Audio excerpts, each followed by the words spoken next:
Even after the conversion of the first Gentile in Acts chapter 10, it was hard for the early Jewish Christians to accept that Gentiles could be saved and become part of the church without coming under the Jewish covenant and laws. Acts 10:11 through 18 describe this early controversy. These early Christians were extremely prejudiced against Gentiles, though zealous to preach the gospel everywhere, but only to the Jews, according to Acts 11:19.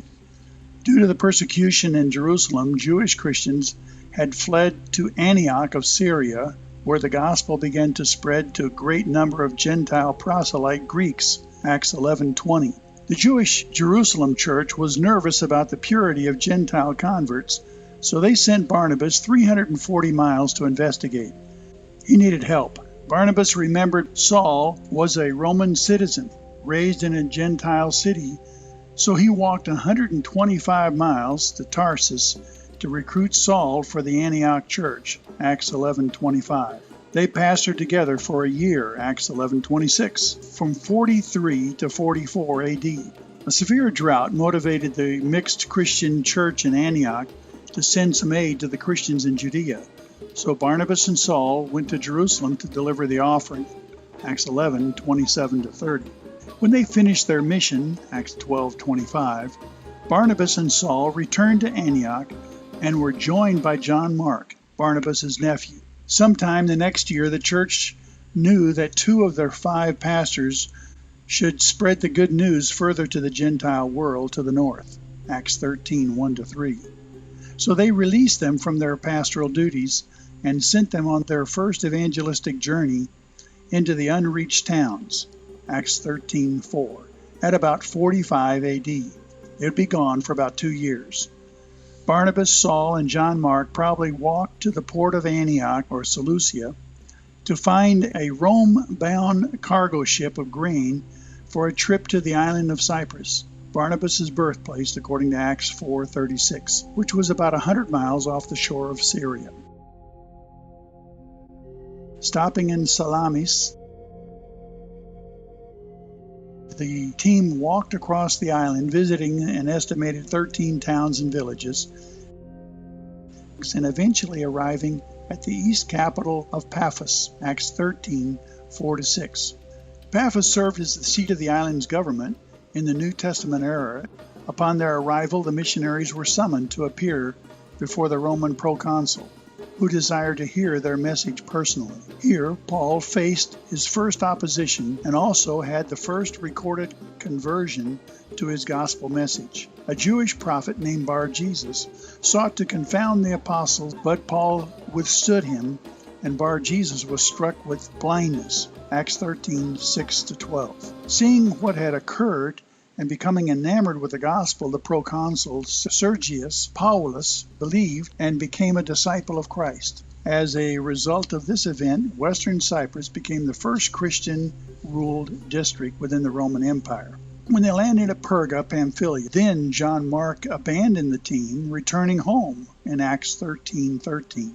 But Barnabas and Saul continued preaching in the synagogues, gathering a nucleus of disciples while continuing to preach to the Gentiles. From Perga they went north into the rugged Anatolian ranges along the Gestros River Valley.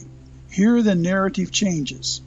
Saul's name henceforth is called Paul. This stretch in their itinerary would have taken them through the Taurus mountain range near the Gestros River on a Roman military road via Sebaste. In Antioch, many believed Paul's message, a fact that further inflamed the Jewish hostilities. There, the majority of the Jews rejected the gospel, Acts 13:45. So Paul declared that they would go henceforth to the Gentiles, 13:46. As a result, the Orthodox Jewish readers insidiously created a rebellion within Antioch, and the 2 missionaries were driven from the territory in 1350. From Pisidian Antioch, they went 80 mountainous miles to Iconium, Acts 13:51, where Paul and Barnabas remained in Iconium for a long time, according to 14:1 through 6. And many were captive by their message. But some of the Jews, quote, poisoned their minds, end quotes, in chapter 14, verse 2, against them. Paul and Barnabas kept teaching the message of grace and doing signs and wonders. The team learned of a plot to stone them, so they fled to the nearby town of Lystra, 20 miles away. In the first century, an important center of commerce in the Eastern Roman world. While there, Paul healed a man who had been crippled from birth. When the people tried to offer sacrifices to them in chapter 14, verses 6 through 18, Paul and Barnabas strongly insisted that they were mere mortals. The Jewish antagonists from Pisidian Antioch and Iconium succeeded in tracing the team to Lystra, where they persuaded some individuals to stone Paul. The apostle was dragged out of the city and left dead, Acts 14:19. However, he got up and returned to Lystra to preach again. Paul's mission to Lystra must ultimately be judged a success, if only because of the conversion of the family of Timothy, mentioned in 2 Timothy 1:5 and Acts 16:1-3. The next day they left for Derbe, Acts 14:20, a 70-mile hike where they won many disciples. Derbe was the only place in Asia on this journey where the apostles were not persecuted. The fact that many disciples were made while Paul and Barnabas remained in Derbe allows for the inference that they may have stayed there for a considerable time in Acts 14:20-21. At Derbe, Paul would have been less than 100 miles from his hometown of Tarsus, and only about 200 miles away from Antioch in Syria. Nevertheless, instead of taking a direct route to the east, passing through the Cilician gates and arriving in Antioch in about 10 days, Paul's concern for the fledgling congregation compelled him to retrace his steps and travel nearly 700 miles on foot before concluding his journey. His choice of itinerary would have taken him back through the towns where only a short time earlier he had received harsh treatment and rejection, which would have required a healthy dose of fearlessness on his part. But Paul had important business to conduct among the selected route. He had to, number one, strengthen the disciples. 2, encourage believers to remain strong amidst their many tribulations. And 3, appoint elders in every city. Acts 14:22-23. From Derbe he returned north to Lystra, and after a few days on to Iconium, and then returning to Pisidian Antioch.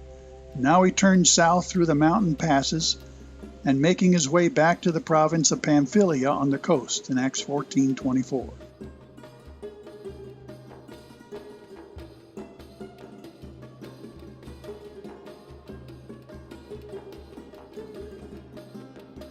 There they preached in Perga, Acts 14:25, and Paul went down to the Mediterranean port of Attalia, the chief port of Pamphylia at the time, and preached until passage could be secured on a ship for their return to Syria and their home church in Antioch, Acts 14:26.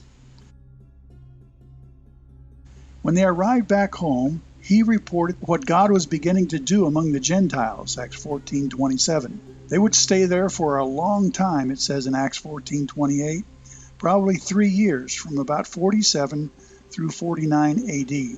In about 50 AD, Paul and Barnabas and a Gentile named Titus went up to Jerusalem to call together the Jerusalem Council to decide the fate of future Gentile evangelism.